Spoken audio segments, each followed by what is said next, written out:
Josefina Torrents i Illa, nascuda a Barcelona l'any 1902, seria una de les principals pioneres en la pràctica esportiva femenina i en la constitució dels primers equips esportius formats exclusivament per dones.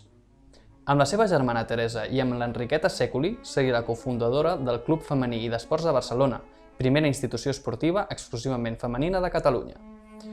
El Club Femení i d'Esports de Barcelona, fundat el 1928, representaria una fita cabdal en l'inici de la pràctica reglada de l'esport femení. No tan sols va ser el club esportiu femení pioner a Catalunya i a la península Ibèrica, sinó que també, des d'un inici, va tenir un caràcter popular i assequible econòmicament, amb l'objectiu prioritari d'arribar al màxim número de dones possibles.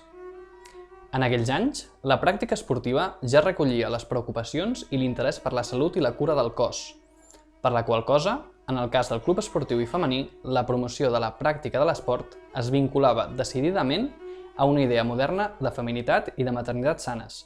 que havia de repercutir molt positivament en l'estat de salut general de la població de la nació catalana. El que pretenien les fundadores del club, segons els mateixos estatuts de l'entitat, era agermanar sempre el conreu del cos amb el de l'esperit, indicant amb això que els esports no constitueixen l'únic sentit d'existir del nostre projecte. Amb això, explicaven també que el club, a més de fomentar la pràctica esportiva,